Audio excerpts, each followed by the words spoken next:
நீங்கள் கேட்கவிருப்பது அடிபட்ட புலி. எழுதியவர் சாந்தீபிகா. ஒலிவடிவில் வழங்குபவர் சகி. அத்தியாயம் 1. பகல் 11:30 மணி. கோவை கோபாலபுரத்தில் உள்ள சப் ட்ரெஷரி ஆபீஸின் வரவேற்பறையில் எல்லா நாற்காலிகளிலும் முதியோர்கள் உட்கார்ந்து கொண்டிருந்தார்கள்.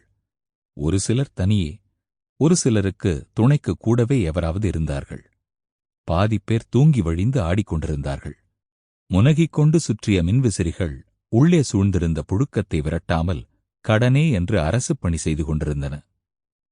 ஒன்னுக்கு போகணுண்டா என்றார் ஒரு முதியவர் பக்கத்தில் துணைக்கு வந்திருந்த 30 வயது மகனிடம்.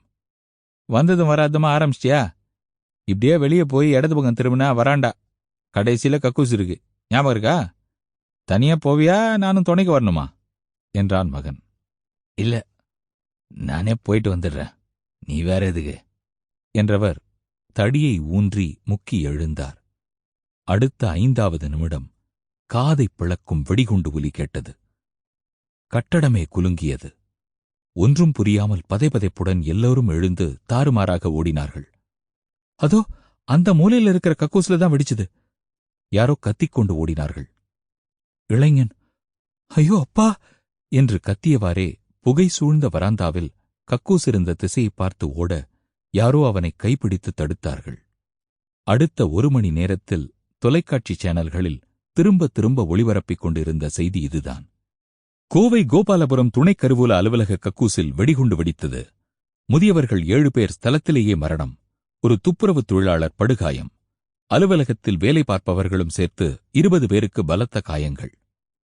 அன்று முழுவதும் சாமானிய மக்கள் ஃபேஸ்புக்கிலும் ட்விட்டரிலும் ஆளாளுக்கு கோவை போலீசின் மெத்தனம், நாடு தீவிரவாதிகளுக்கு அடிமையாகிப் போனது, இன்ன பிற சாடல்களுடன் தீவிரமாய் வாதம் செய்து கொண்டிருந்தார்கள். நிறைய கெட்ட வார்த்தைகளுடன் தமிழக முதல்வரை எதிர்க்கட்சி விசுவாசிகள் திட்டிக் கொண்டிருந்தார்கள். நியூஸ் 48 செய்தி சேனலில் திரையை 4 பேர் பாகம் பிரித்துக் கொண்டு ஆளாளுக்கு ஒரே சமயத்தில் அடுத்தவரை பேசவிடாமல் கூப்பாடு போட்டுக் கொண்டிருந்தார்கள். அதில் எல்லாரையும் விட தடித்த குரல் பெற்ற ஒரு கருப்பு துண்டு ஆசாமி மற்றவர்களை அமுக்கிவிட்டு கைகளை கோவத்துடன் ஆட்டியவாறே இவ்வாறு பேசினார். ஒரு காலத்துல திறமைக்கு பேர் போன கோயம்புத்தூர் போலீஸு இன்னைக்கு எந்த கேவலமான நிலைக்கு வந்துருச்சுன்னு சொல்றதுக்கு இந்த ஒரு வெடிகுண்டு சம்பவமே சாட்சி. நல்லா கவனிங்க, குண்டு வச்சவன் கரும்புலி கருப்புசாமி தாங்கிறது தெரியும். போலீஸ்ல இருக்கிற சில புல்லுருவிங்க தான் அவனை போனமா. Sample complete. Ready to continue?